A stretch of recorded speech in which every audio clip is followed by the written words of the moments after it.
Hey, what's up, boxing brothers? Salute. Yeah, so last time I did kind of speak about fights that are going to happen this weekend, but still there are a few that I didn't talk about. Yeah, didn't pick them up.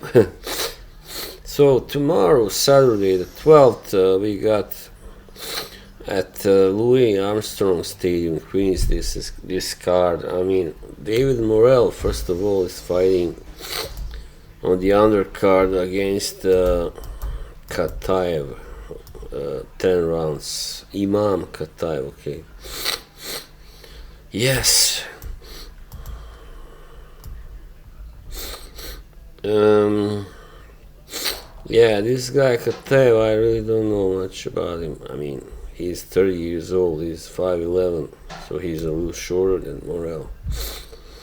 But yeah, these guys that come from that part of Russia, or Russia in general, are really tough. Tough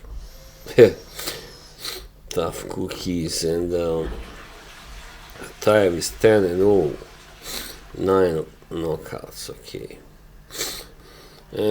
Yeah, that's gonna be a pretty good rumble, I think, but Morrell is a favorite.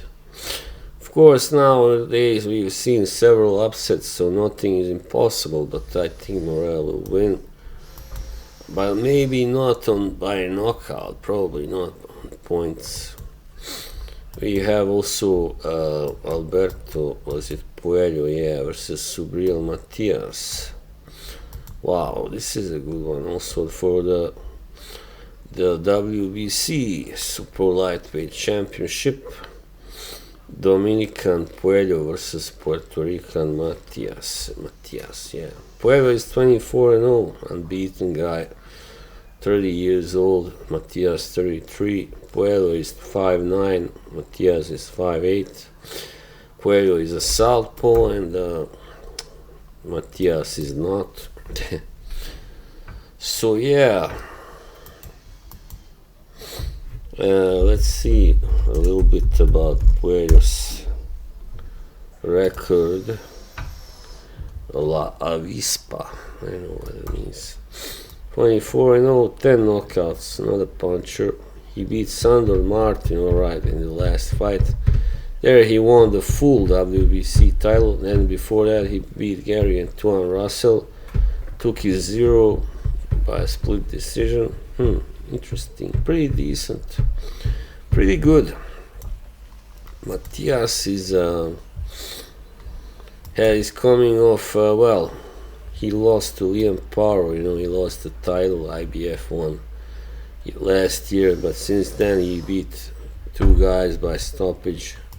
So all his 22 wins are by knockout. And yeah, this will be interesting to see how he handles this southpaw, who is obviously a slick guy, Puello. If he manages to stop him too, then yeah, of course, yeah, he deserves all credit. But I think Puello just looks too good for that, and probably he will even win this fight. Probably, I'm not sure, but there's a good chance of that. And then we have Shakur Stevenson, yeah, versus William Zepeda. I already talked about it, so it's alright. Stevenson the favorite. Yeah, Zepeda is a kind of tall guy, comes forward a lot, uses his reach, and yeah, that's pretty much it. Yeah. But not a big puncher. Neither is Stevenson, but he can stop you. I mean, stop anybody if he lands enough, anyway. Well, not anybody, but most guys, anyway. Alright, so the main fight, Hamza Sheeraz making his return versus Edgar Berlanga.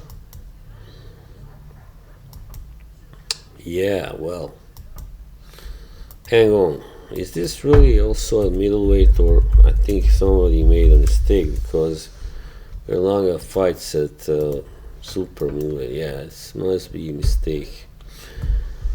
Yeah, man, this promises to be very good fight because both guys can hit, and Sheeraz, a very tall guy for those middleweight divisions, but Berlanga is also kind of tall, but 2 inches shorter, 6'1". Sheeraz is 6'3", of course. He was extremely big for a middleweight, so now he's up to 168. Yeah, after having a bad performance against Adames in February, he was very lucky, of course, to get a draw there, and yeah, but hopefully now, him having a better night and moving up to right division for him, right weight class, will do good.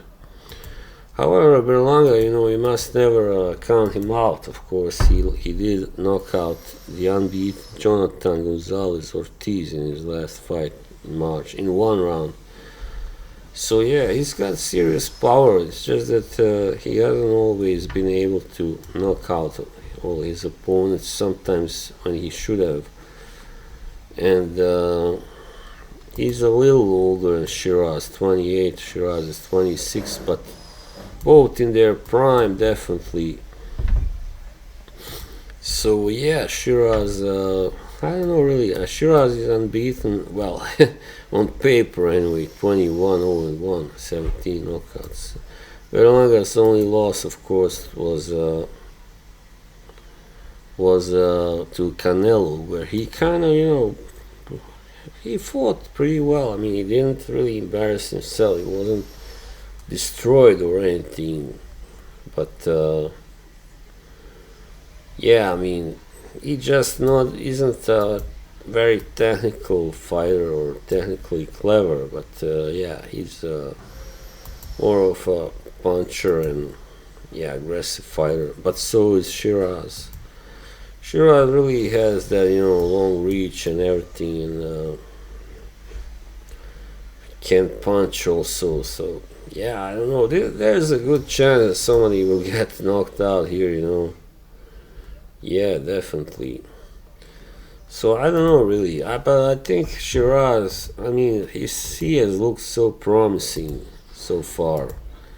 So it's hard to count him out too. Yeah. But you never know. But yeah, I favor Sheeraz here, and I don't know if it will be a stoppage, but it's possible. As I said, very possible.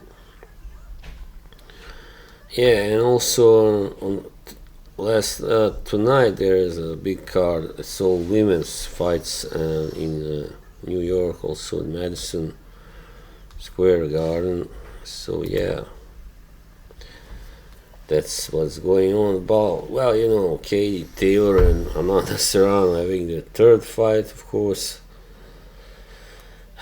Yeah, well, actually, I haven't seen the second fight, but the first fight I thought Serrano deserved the nod. It was close, but I thought she was better, definitely.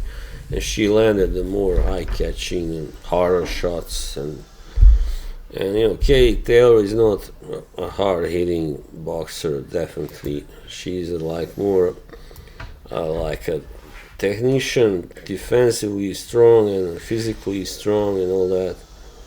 But yeah, pretty big for a lightweight, but yeah, just isn't a puncher. We also have Alicia Baumgartner coming back against Jennifer Miranda. Yeah, Alicia, wow. Well, that's gonna be interesting. Savannah Marshall also, and yeah. And so yeah, I think that will be pretty much all. Let's look at if there's anything. No, I don't think so. David Naika making a return also on Wednesday. Alright. Well, that was it, guys. Alright. See you soon and have a good time. Bye.